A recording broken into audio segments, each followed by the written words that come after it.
Hi, I'm C.C. Péan, and this is Reclaiming Your Health.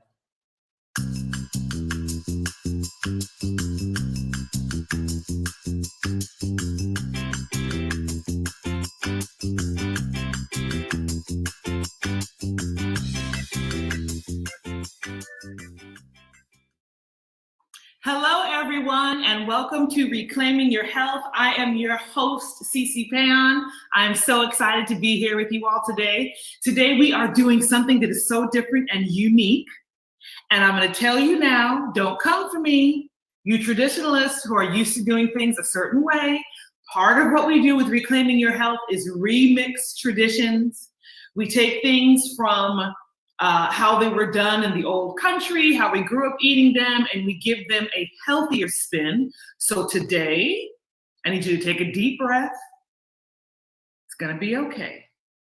We are fixing cauliflower rice and peas. Yes.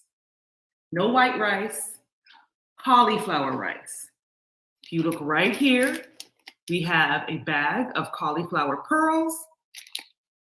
Okay. You can buy them like this, or you can buy a head of cauliflower, break it up, put it in your food processor, pulse it, and it will break down to this. This is about as fine as we want it. We don't want it super fine because we don't want it to turn into mush like mashed potatoes. We still want it to have some texture, okay? So this is our cauliflower rice. This dish, you know, rice and peas, peas and rice, arroz con gandules, habichuelas y arroz. These are known all over the African diaspora. And every country kind of has their own spin on it, in that some people call it rice and peas, some people call it peas and rice, etc.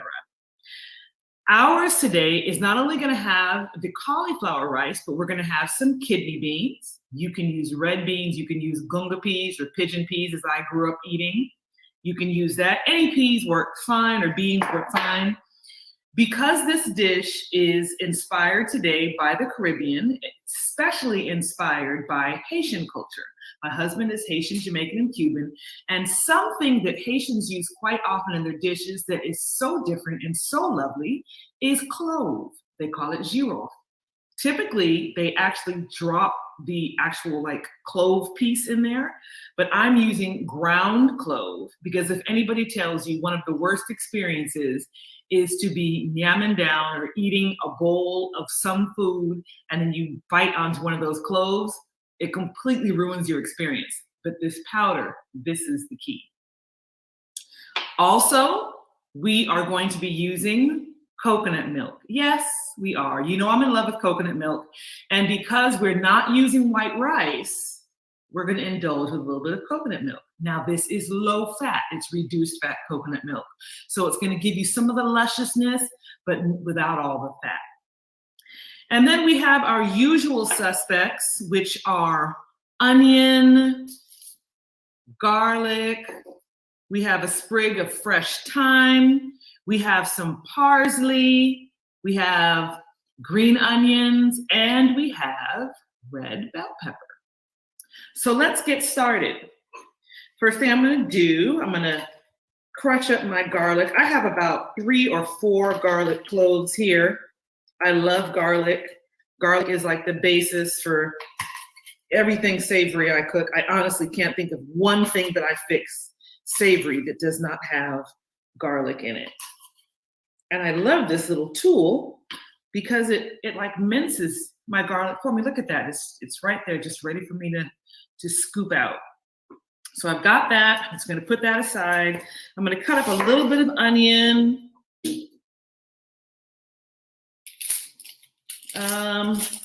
This is probably going to equate to like half of or like the size of a medium onion. So I'm just going to cut this like that. Hope you all can see me. Hope that bag is not blocking. And so we're just going to cut this. It doesn't have to be finely minced. We just want it uniformly chopped. Okay. So we're done with that. We've got our pan over medium-high heat. To that, I'm going to add a little bit of avocado oil.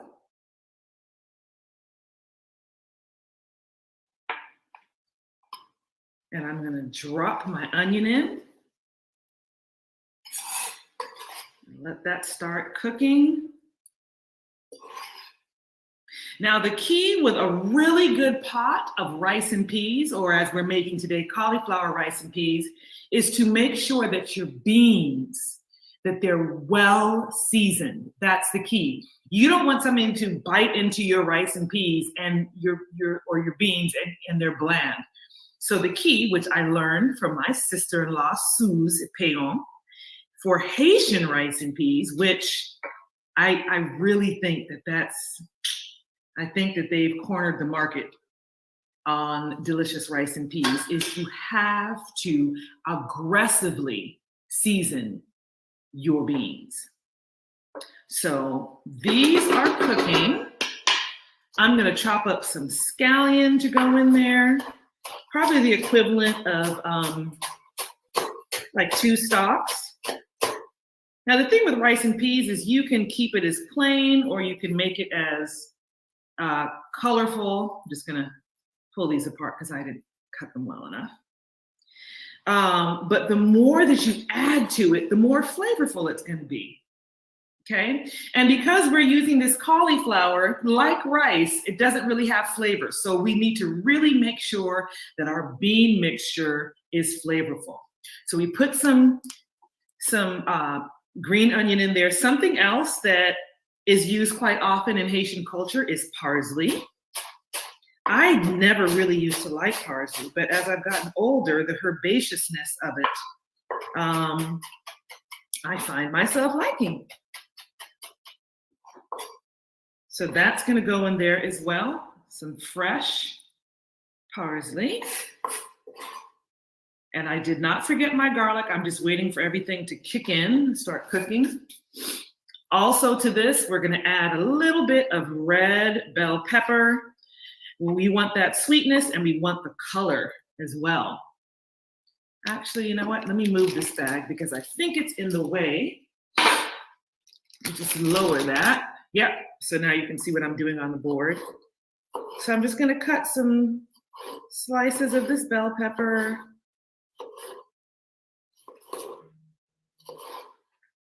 While this is sauteing in the pan.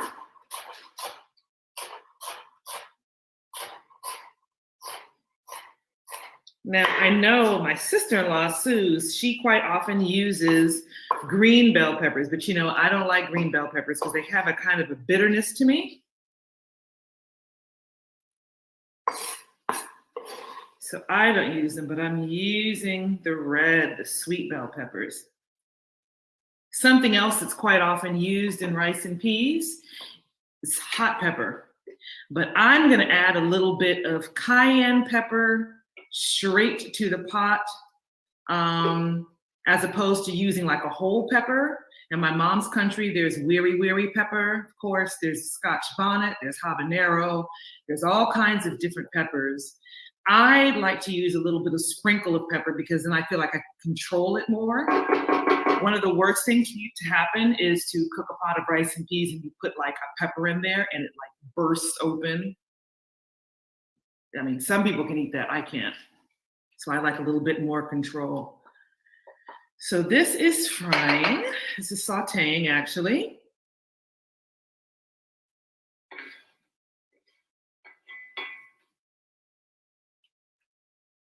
It's sauteing. Okay, I'm hearing it starting to sizzle. I love rice and peas. I love it, love it, love it. I mean, it's one of those things that I literally can just get a bowl of it. If it's seasoned well, I will have my rice and peas and I'll have a piece of avocado and I'm straight. Maybe a little bit of gravy here and there, but even if I don't have gravy, rice and peas and some avocado, deliciousness. Okay. So you know it's cooking well when it's fragrant. When it's fragrant, you know that it is cooking well. All right, so now I can add my garlic. I'm just gonna coax that off. And I'm adding my garlic later because the worst thing to happen is for your garlic to burn.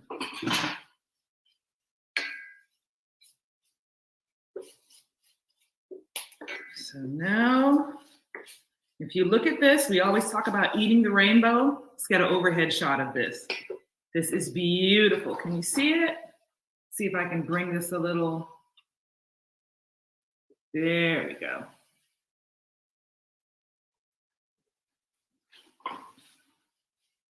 And I can move this board out of the way because I'm finished chopping.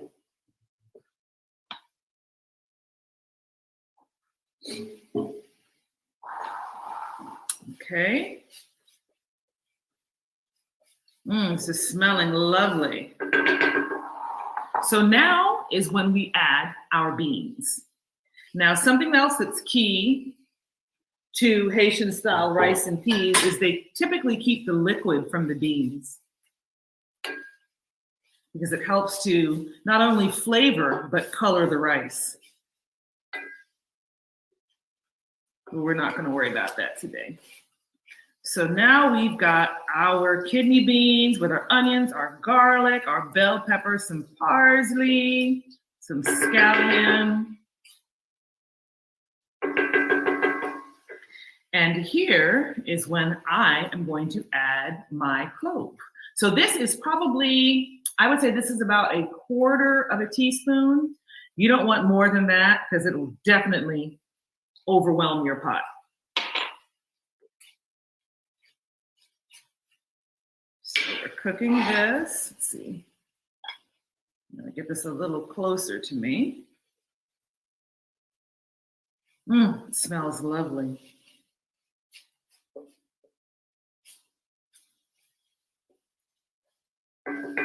All right. I'm gonna take a couple pinches of my mushroom salt.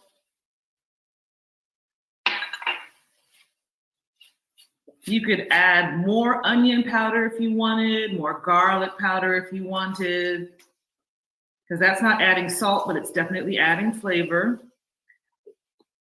Let me just drop some of my thyme in here while this is all cooking. I usually just drop the whole thing in there, but because this is cauliflower rice and it's not cooking long, I'm gonna pull it off the stem. All right, so now we're ready to add our cauliflower. I'm just gonna pour it right in there. I'm gonna mix it in a bit.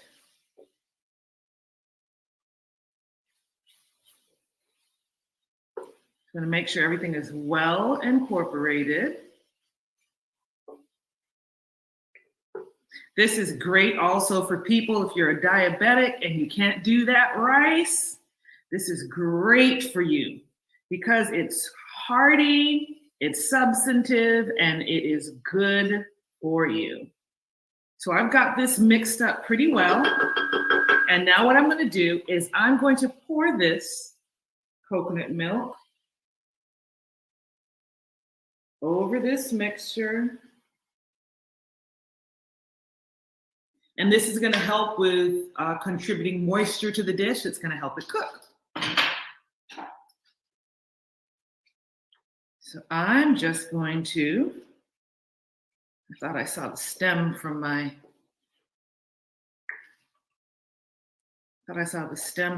thyme. This is looking lovely. It's smelling lovely. Okay, so I'm just making sure that that coconut milk is incorporated and well mixed.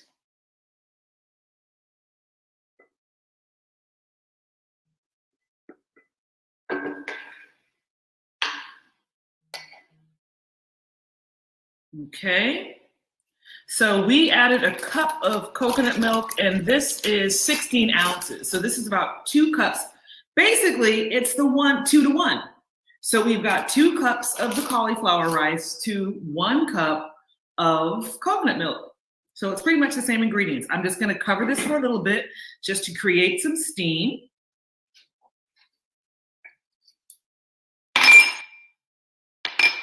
Clean up a little bit in here.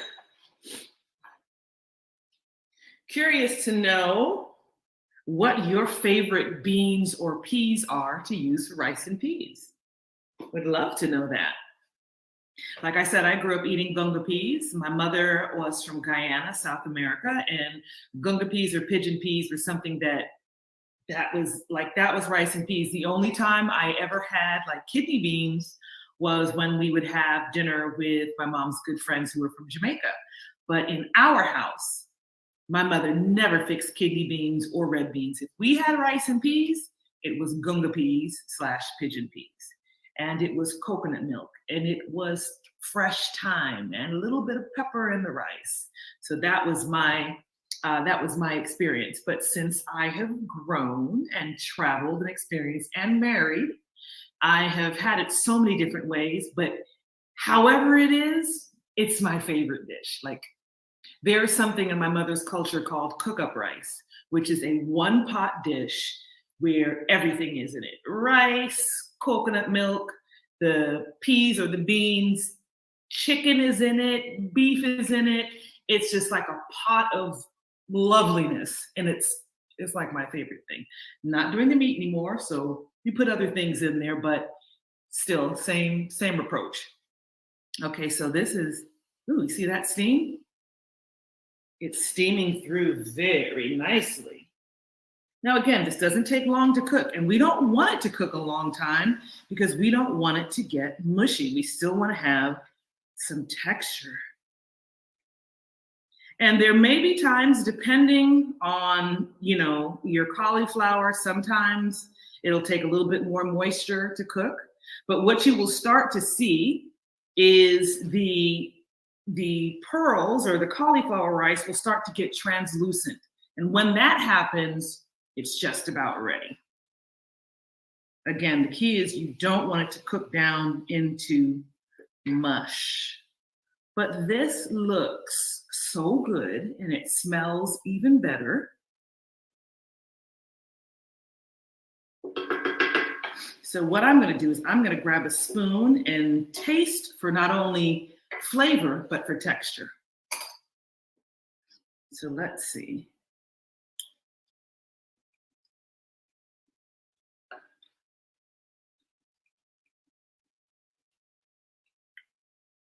The texture is almost there, but we definitely, at this point, I'm going to add a little bit of my cayenne. So just a few shakes of that. Whoopsie-doo. I am going to add a little bit more of my mushroom salt to this. Mix this up a little more. This looks amazing. And by the way, I've been cooking this over a medium-high heat the entire time. You don't want it too high because you don't want the moisture, you don't want the liquid to evaporate too quickly. We want it to do its job, which is to steam through the cauliflower. Okay, so I'm going to taste this again for texture and flavor.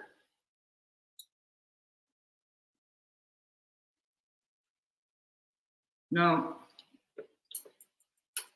I think I used a bit too much pepper, but that's okay.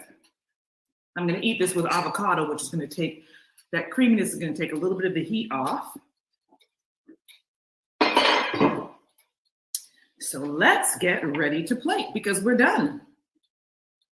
So you could serve this with some lovely grilled tofu. You could serve it with grilled veggies. You could serve it, of course, with some type of veggie meat if you wanted to.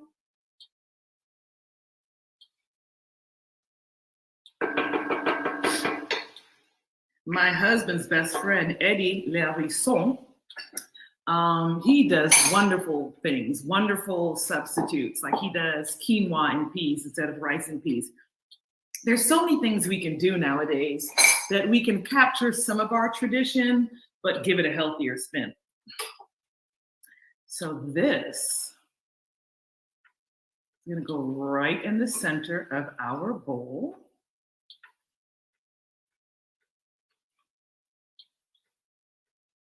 And I mean, it's so much healthier. Oops.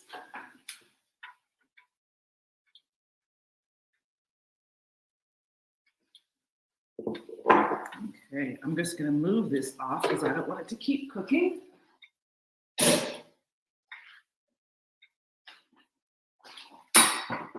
And I actually need my cutting board again because I'm gonna put some avocado on this. But you all take a look at this so far. Look at that. They look yummy.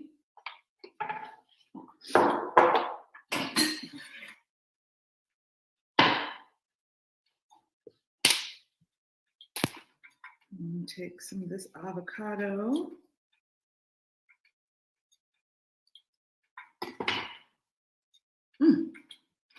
Perfect.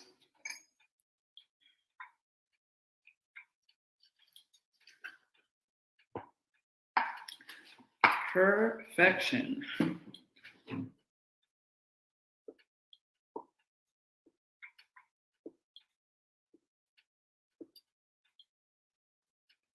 Press it down. Add it to our bowl. And I have some spring greens that I sliced earlier. And this is our final dish, cauliflower rice and peas with coconut milk, some sliced avocado. This is a complete meal, people. You've got your protein from your beans, you've got your carbs from your cauliflower, you've got your fat. This is, come on, give it a try. Give it a try. Doesn't have to be real rice. It can be cauliflower rice. Let's try different things. It may not taste exactly the same, but it's even better for your body. So, try it. Cauliflower rice and peas, coconut milk, fresh thyme, parsley, scallion, girofle, or clove as it is known, some cayenne pepper. What else do we have in there? Just deliciousness. I would love to see you all try this. The recipe, of course, we have shared on the Reclamation Project page. Try it, take a picture, share it with us. We want to know that you all are trying these things, that you're incorporating healthiness into your diet. Thanks for joining us. We'll see you next week.